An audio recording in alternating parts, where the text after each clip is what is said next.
Hi everyone, I'm Mark Cheverton, author of the Game Night 999 series of Minecraft novels, and I wanted to talk with you today about some things I've been thinking about when it comes to planning my stories. When I plan my stories, I've been recently thinking about opposites, and when I'm creating my characters, I'm thinking about how do I give them some opposite characteristics to make them more interesting. For example, in the last book I finished, which was called The Giant's Giant, the main character, Brianna Mindshaker, she's a giant, but she's small. She's a tiny giant. And so you see how that's kind of an opposite, that she's a giant, which should be big, but she's really small. And that's going to add a lot of conflict and a lot of tension for her. She's probably picked on by her friends, and she doesn't have very good self-esteem. And so that automatically gives me something interesting to talk about with her. In the book that I'm working on right now called The Magic's Curse, in this book, the opposites aren't really in the character as much as they're in the environment. I decided that it's going to be about wizards casting spells. I call them casters instead of wizards to be interesting. And so that's kind of cool that you can cast spells and stuff, and maybe you're a fire caster, so you can control fire, or you're a water caster and you can control water or something. And that's cool, but now I'm going to add a little twist to it, and this is sort of my opposite. Whenever you cast a spell, it costs you life. So if you cast too many spells, well, you could kill yourself.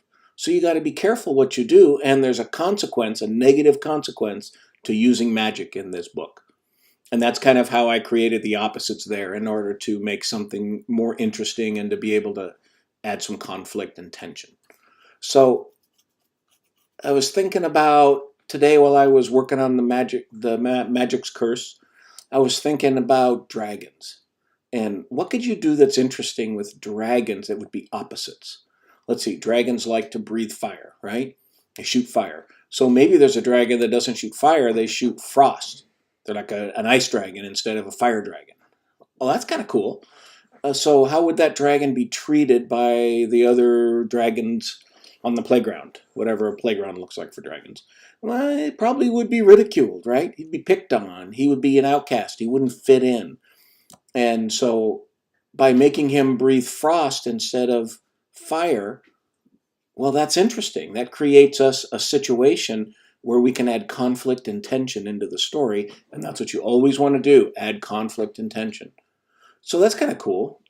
So now we need an antagonist. So let's say there's a wizard, and the wizard is really powerful, lots of magic. Oh, that's kind of cool, but that's not interesting. Maybe he's crazy. Maybe he has visions and he hallucinates and he sees things that aren't there. Ah, now that's a little more interesting. That's kind of a negative thing, kind of an opposite thing. So now you got this crazy wizard going around and you got a frost dragon here. And so that sounds interesting. That sounds like the makings of a story. That's kind of cool. So now let's think about the story. Now, what's he going to use? What's the dragon? I name him Draconis. That's a very traditional name for a dragon in mythology, I think. Um, Now, what's he going to do with this frost? What could he freeze? And then I thought lava. Maybe he's got to freeze some lava. That's what he's going to do in the story. So, okay, so now I'm thinking about the story. So the wizard, I don't have a name for him. We'll call him Mark. There you go. The wizard, Mark, goes around and he's got to find a special staff. I call it the quake staff because it causes earthquakes. And he wants to knock down the side of the volcano so it spills lava all over the dragon hatchery where all the dragon eggs are. And then that way dragons can't lay any more eggs because they can only lay them there, and he could destroy the race of dragons because he thinks they're evil or some crazy stuff. I don't know. So now we have part of the story where he's got to go steal the quake staff from the dragons. That's interesting. That can be really exciting. And then he's got to climb up to the top of the volcano while the dragons are shooting fireballs at him. That's kind of interesting and exciting. And yeah, probably Draconis is not part of that because he's a frost dragon. What's he gonna do? Shoot snowballs at him or something, you know? So maybe he's left out of that and he feels bad. But anyways, Mark the Wizard has some other magical stuff and he knocks a bunch of the dragons down and knocks them out of the sky. And then he uses the Quake Staff and he breaks up the volcano, and the lava goes oozing down the side of the mountain, and it's going to hit the dragon hatchery and destroy all the dragons. Oh no, what are we going to do? And in swoops Draconis, and he freezes the lava with his frost breath and saves the day. So that's kind of cool. And then now we need something where we have a battle between the two of them. So now the wizard's going to go somewhere with his quake staff. Maybe he's still going to try to directly destroy the hatchery. And the Draconis goes and freezes him somehow and saves him without destroying the eggs. So having these opposite traits can create really interesting situations for your story. And it adds tension. It adds a lot of conflict, like with my Giant's Giant. Brianna does not like being small. It kind of sucks for her.